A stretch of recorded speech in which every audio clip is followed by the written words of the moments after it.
Praise the Lord. കർത്താവിൻ്റെ ധന്യതിരുനാമം ഇന്ന് ഈ പ്രഭാതത്തിൽ മഹിമപ്പെടുമാറാകട്ടെ. ഒരു പുത്തൻ പ്രഭാതം കൂടി ആരോഗ്യത്തോടെ, ബലത്തോടെ, ക്ഷേമത്തോടെ, ഐശ്വര്യത്തോടെ നമുക്ക് ദാനമായി തന്ന നമ്മുടെ പൊന്നു കർത്താവിനെ, നമ്മുടെ രക്ഷകനായ, നമ്മുടെ സൃഷ്ടിതാവായ, നമ്മളെ വഴി നടത്തുന്ന നമ്മുടെ ഇടയനായ കർത്താവിന് എല്ലാ മാനവും മഹത്വവും അർപ്പിച്ചുകൊണ്ട് ഇന്നത്തെ വേദവചന ധ്യാന ചിന്തയിലേക്ക് നമുക്ക് പ്രവേശിക്കുന്നതിനായി ഒരു വേദവചനം നമുക്ക് വായിക്കാം. യോവേൽ പ്രവാചന പുസ്തകം 2-ാം അധ്യായം 23-ാമത്തെ വാക്യം. ജോവേൽ 2:23. സിയോൻ മക്കളെ, ഘോഷിച്ചുല്ലസിച്ച് നിങ്ങളുടെ ദൈവമായ യഹോവയിൽ സന്തോഷിപ്പീൻ. അവൻ തക്കയളവായി നിങ്ങൾക്ക് മുൻമഴ തരുന്നു. അവൻ മുമ്പേ പോലെ നിങ്ങൾക്ക് മുൻമഴയും പിന്മഴയും വർഷിപ്പിച്ച് വർഷം പെയ്യിച്ചു തരുന്നു. അറിയാവുന്ന വചനമാണ്. ഈ വചനത്തിനകത്താണ് അന്ത്യകാലത്ത് ഞാൻ സകല ജഡത്തിന്മേലും എൻ്റെ ആത്മാവിനെ പകരും എന്നുള്ള വചനവും അതിൻ്റെ നിവർത്തി പത്രോസിൻ്റെ പ്രസംഗത്തിൽ മർക്കോസിൻ്റെ മാളിക മുറിയിൽ നിന്ന് ആ 120 പേരുടെ അടുക്കൽ എഴുന്നേറ്റ് നിൽക്കുമ്പോൾ പത്രോസ് ആ വചന നിവർത്തിയെക്കുറിച്ച് പ്രഖ്യാപിക്കുന്നതും ഇന്നും നടന്നുകൊണ്ടിരിക്കുന്ന ആ അന്ത്യകാലത്ത് പകരുന്ന സകല ജഡത്തിന്മേലും പകരുന്ന ദൈവത്തിൻ്റെ ആത്മാവിൻ്റെ ഇന്നും തുടർന്നുകൊണ്ടിരിക്കുന്നതും അത് തന്നെയാണ്. അതുകൊണ്ട് ആ വചനം നമുക്ക് എല്ലാവർക്കും അറിയാം. എന്നാൽ യോവേൽ പ്രവാചകന്റെ പുസ്തകം 1-ാമത്തെ അധ്യായത്തിൽ ഒരു വലിയ ശൂന്യതയും ഒരു വലിയ ക്ഷാമവുമാണ് കാണുന്നത്. ഒരു തകർച്ചയും ക്ഷാമവുമാണ് കാണുന്നത്. അപ്പൊ ഇതിൽ നിന്നൊരു മോചനമില്ലേ എന്ന് നിലവിളിക്കുന്ന യോവേൽ പ്രവാചകനും കൂട്ടരും അങ്ങനെ ദൈവത്തിൻ്റെ അടുക്കലേക്ക് നിലവിളിച്ചു ചോദിക്കുന്നതാണ് അതിൻ്റെ അടുത്ത ഭാഗത്ത് കാണുന്നത് നിലവിളിക്കുന്നത്. യോവേൽ പ്രവാചകന്റെ ഒരു ആഹ്വാനമുണ്ട്. മണവാളൻ മണവറയും മണവാട്ടി ഉള്ളറയും വിട്ട് പുറത്തു വരട്ടെ. എന്തിനാണെന്നറിയാമോ? ഒരു ഉപവാസം പ്രസിദ്ധപ്പെടുത്തട്ടെ. പുരോഹിതന്മാർ വസ്ത്രം കീറി അതേ ദേശത്തിലെ ജനം മുഴുവൻ പുറത്തോട്ട് വരട്ടെ. അതിൻ്റെ ഏറ്റവും ഡീപ്പ് സെൻസാണ്. എത്ര തിരക്കാണെങ്കിലും എന്തെല്ലാം കാര്യങ്ങളുണ്ടെങ്കിലും മണവാളനെയും മണവാട്ടിയെയും മണിയറയ്ക്കകത്തേക്ക് വിടും. എന്നാൽ അവിടെ യോവേൽ പറയുന്നൊരു കാര്യമുണ്ട്. മണവാളൻ മണവറയും മണവാട്ടി ഉള്ളറയും വിട്ട് പുറത്തേക്ക് വരട്ടെ. ഈ ഉപവാസത്തിൽ പങ്കുചേരട്ടെ. പുരോഹിതന്മാർ കാഹളം ഊതട്ടെ. ഒരു ഉപവാസം പ്രസിദ്ധപ്പെടുത്തുവീൻ. മഹാസഭയെ വിളിച്ചു കൂട്ടുവീൻ. അവർ ജനം തങ്ങളെ തന്നെ താഴ്ത്തി യഹോവയോട് നിലവിളിക്കട്ടെ. ആഹ്വാനത്തിന് മറുപടിയായി ജനം പ്രാർത്ഥിക്കുന്നു. ഇതൊരു ഓർഡറായിട്ട്, ആ ഒരു പ്രോസസ്സായിട്ടാണ് കാണുന്നത്. ജനം പിന്മാറ്റത്തിലേക്ക് പോകുന്നു. ക്ഷാമം ദേശത്ത് കഠിനമായിരിക്കുന്നു. ഒരു ഡ്രൈനസ്, ഒരു വരൾച്ച, ഒരു ശൂന്യത, ഒരില്ലായ്മ ദേശം മുഴുവൻ ഉണ്ടാകുന്നു.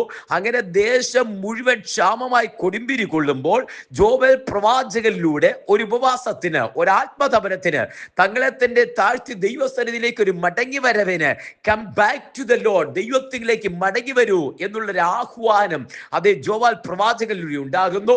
മറുപടിയായി ജനം മുഴുവൻ ഒരുമിച്ച് കൂടുന്നു. ആ വാക്ക് അന്വർത്ഥമാകുന്ന തരത്തിൽ മണവാളൻ മണവറയും മണവാട്ടി ഉള്ളറയും വിട്ട് അതുപോലെ സകല പേരും എല്ലാ ജോലികളും എല്ലാം നിർത്തിവെച്ചിട്ട് ദൈവ പാദപീഠത്തിലേക്ക് ഇരിക്കുന്നു. വീണ്ടും യോവേൽ പ്രവാചകനിലൂടെ അരുളപ്പാടുണ്ടാകുന്നു. ദൈവസ്ഥിതിയെ മാറ്റുന്നു, ദൈവം അവസ്ഥയെ മാറ്റുന്നു, ദൈവം സാഹചര്യത്തെ മാറ്റുന്നു. ഇന്ന് ഈ വചനം കേട്ടുകൊണ്ടിരിക്കുമ്പോഴും ദൈവത്തിന് എല്ലാ ദിവസവും കേൾക്കുന്ന അനുഗ്രഹമാണ്. യൂട്യൂബിൽ കേൾക്കുന്ന അനുഗ്രഹമാണ്. പവർ വിഷൻ ഓപ്പൺ ചെയ്ത അനുഗ്രഹമാണ്.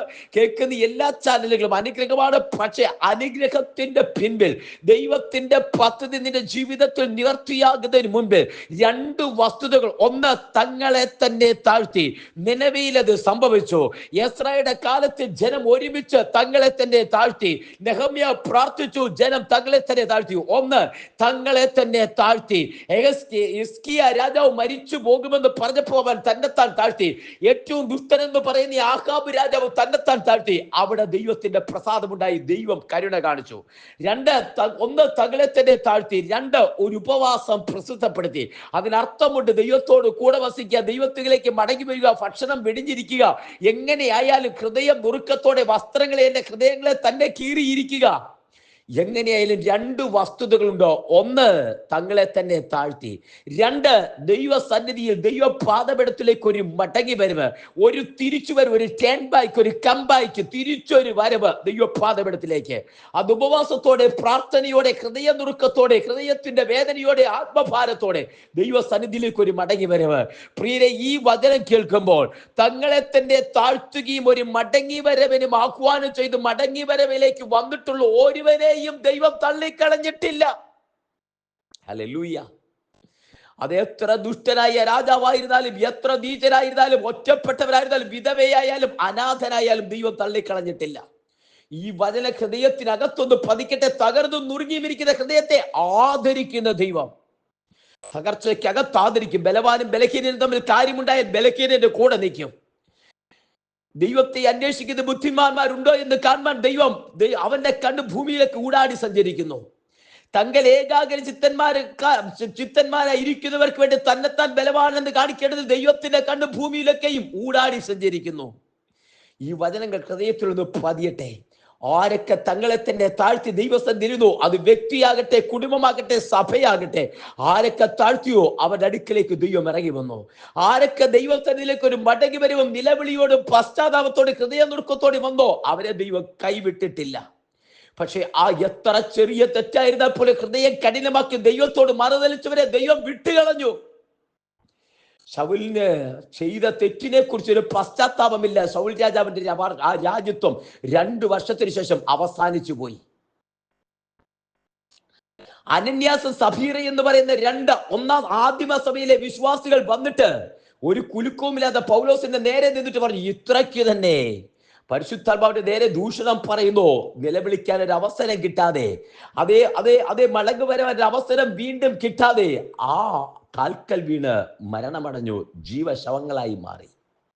യൂദയ്ക്ക് അവസരം ഉണ്ടായിരുന്നു, പക്ഷേ ഒന്ന് മടങ്ങി വരാൻ ഇടയായില്ല. സ്റ്റബോർഡായിട്ട് നിന്നു. പള്ളിയിൽ പോയി നാണയം എറിഞ്ഞതിന് പകരം, ആലയത്തിൽ പോയി നാണയം എറിഞ്ഞതിന് പകരം യേശു കർത്താവിന്റെ കാൽവരി ക്രൂശിൽ കെട്ടിപ്പിടിച്ച് ഒന്ന് പൊട്ടിക്കരഞ്ഞിരുന്നെങ്കിൽ ചിലപ്പോൾ ആ പാപം ക്ഷമിച്ചു കിട്ടിയാലേ. ഈ വചനം കേൾക്കുമ്പോൾ എന്നും അനുഗ്രഹത്തിന്റെ മെസ്സേജ് കേൾക്കുന്ന പ്രിയരെ ഞാൻ ഒന്ന് പറയട്ടെ, അനുഗ്രഹിക്കാൻ ദൈവശക്തനാ. ഇവിടെ നിന്നെ വിളിച്ചിരിക്കുന്ന നിത്യത വരെ എത്തിക്കാനാ. പക്ഷേ 2 കാര്യങ്ങൾ മറക്കരുത്.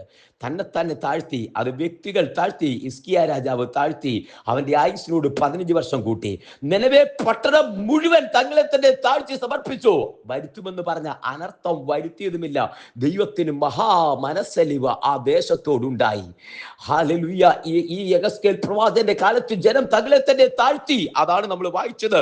ആ വചനം പറഞ്ഞ് അവസാനിപ്പിക്കാം. മുമ്പേ പോലെ 3-4 കാര്യങ്ങൾ അവിടെ ഉറപ്പിച്ച് പറയുന്നുണ്ട്. ഒന്ന്, നിങ്ങൾക്ക് സംവത്സരങ്ങളെ ദൈവം മടക്കി തരും. പച്ചപ്പുഴവും വെട്ടിക്കിളിയും തുള്ളനും തിന്ന് ശേഷിപ്പിച്ചൊരു ശേഷിപ്പുണ്ട്. ആ ശേഷിപ്പിൽ നിന്ന് ദൈവം വർദ്ധിപ്പിക്കും. ഇനിയും ദൈവം നശിപ്പിച്ചു കളയുകയില്ല. സംവത്സരങ്ങളെ ദൈവം മടക്കി തരും.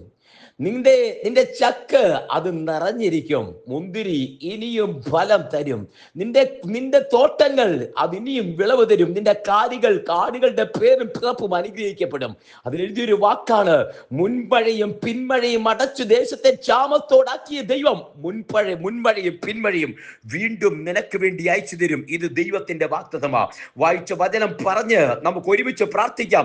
വചനം പറയുന്നത് ഇങ്ങനെയാ, സിയോൻ മക്കളെ ഘോഷിച്ചുല്ലസിപ്പീൻ. ആരാന്നറിയാമോ? ദൈവസന്നിധിയിലേക്ക് മടങ്ങി വന്നവർ, ദൈവസന്നിധിയിലേക്ക് തങ്ങളെ തന്നെ താഴ്ത്തിയവർ. അവരോട് മാത്രമുള്ള അരുളപ്പാടാ. സിയോൻ മക്കളെ ഘോഷിച്ചുല്ലസിച്ച് നിങ്ങളുടെ ദൈവമായ യഹോവയിൽ സന്തോഷിപ്പീൻ. അവനിതാ നിങ്ങളുടെ തന്നെത്താൻ താഴ്ത്തിയതും നിന്റെ പ്രാർത്ഥനയും ദൈവത്തിലേക്കുള്ള മടങ്ങിവരും ഉപവാസവും കണ്ട് തൃപ്തിപ്പെട്ട് അവൻ തക്ക അളവായി, നീ ചെയ്തതിന് തക്ക അളവായി നിങ്ങൾക്ക് മുൻമഴ തരുന്നു. അവൻ മുമ്പേ പോലെ നിങ്ങൾക്ക്, അതായത് പാപം ചെയ്യുന്നതിന് ദൈവത്തിൽ നിന്ന് മാറിപ്പോകുന്നതിന് മുമ്പേ പോലെ നിങ്ങൾക്ക് മുൻമഴയും പിന്മഴയും വർഷിപ്പിച്ച് പെയ്യിപ്പിച്ച് തന്നിരിക്കുന്നു. ആ വർഷം പെയ്യിപ്പിച്ച് തരുന്നു. ഒരു റെസ്റ്റോറേഷൻ, ഒരു പുനഃസ്ഥാപനം, ഒരു ക്രമീകരണം, ഒരു യഥാസ്ഥാപനം ദൈവം നിങ്ങൾക്ക് വേണ്ടി ചെയ്യുന്നു. ഇത് വിശ്വസിച്ചോ? ദൈവത്തിലേക്ക് മടങ്ങി വന്നോ? വിശ്വസിച്ചോ? ദൈവം ഒരു പുനഃക്രമീകരണം, ഒരു യഥാസ്ഥാപനം, ഒരു റെസ്റ്റോറേഷൻ നിങ്ങൾക്ക് വേണ്ടി ചെയ്യുന്നു. ഒരുമിച്ച് പ്രാർത്ഥിക്കുക. സ്വർഗീയ പിതാവേ, ജനത്തെ അനുഗ്രഹിച്ച് പ്രാർത്ഥിക്കുന്നു. ആത്മാവിൽ ജനത്തെ അനുഗ്രഹിക്കുന്നു. കർത്താവ് ഒരു മടങ്ങി വരവിനായി ആഹ്വാനം ചെയ്ത ജോവേലിനോടൊപ്പം ഒരു മടങ്ങി വരവിനായി ഞങ്ങളെ തന്നെ ദൈവസന്നിധിയിൽ താഴ്ത്തി മടങ്ങി വരുന്ന കർത്താവേ, കർത്താവേ, ഞങ്ങളോട് അവിടുന്ന് കരുണ ചെയ്യുന്നതിനായി സ്തോത്രം. യഹോവയുടെ കരുണ ഞങ്ങളുടെ മേൽ പകരപ്പെടുന്നതിനായി സ്തോത്രം ചെയ്യുന്നു. കർത്താവെ, ആത്മാവിൽ ജനത്തെ അനുഗ്രഹിക്കുന്നു. സഭയിലെ വാത്സല്യ പ്രിയപ്പെട്ടവരെ, പ്രാർത്ഥനാ കൂട്ടായ്മയിലെ വാത്സല്യ പ്രിയപ്പെട്ടവരെ, ഇന്ന് രാത്രി ഈ പ്രഭാതത്തിൽ ആയിരിക്കുന്ന ടൈം സോണിൽ അനുഗ്രഹിച്ച് പ്രാർത്ഥിക്കുന്നു. യഹോവ കൂടിയിരിക്കും, ആത്മാവിൽ അനുഗ്രഹിക്കും. തൃക്കരങ്ങളിലേക്ക് സമർപ്പിക്കുന്നു. കർത്താവെ, ജനത്തെ അങ്ങ് അനുഗ്രഹിച്ചിരിക്കാൻ, അവരെ കണ്ട്, ഹൃദയത്തെ കണ്ട് മനസ്സരിഞ്ഞിരിക്കാൻ സ്തോത്രം ചെയ്യുന്നപ്പ തൃക്കരങ്ങളിൽ സമർപ്പിക്കുന്നു. പ്രാർത്ഥന കിട്ടിയാൽ സ്തോത്രം, യേശുവിൻ നാമത്തിൽ തന്നെ. ആമേൻ, ആമേൻ, ആമേൻ. കർത്താവ് എല്ലാവരെയും അനുഗ്രഹിക്കട്ടെ. ദൈവം കൂടിയിരിക്കട്ടെ. God bless U. നാളെ നമുക്ക് വീണ്ടും കാണാം. അതുവരെ കൃപയ്ക്കുള്ളിൽ മറയട്ടെ. God bless you and walk with Jesus. Amen.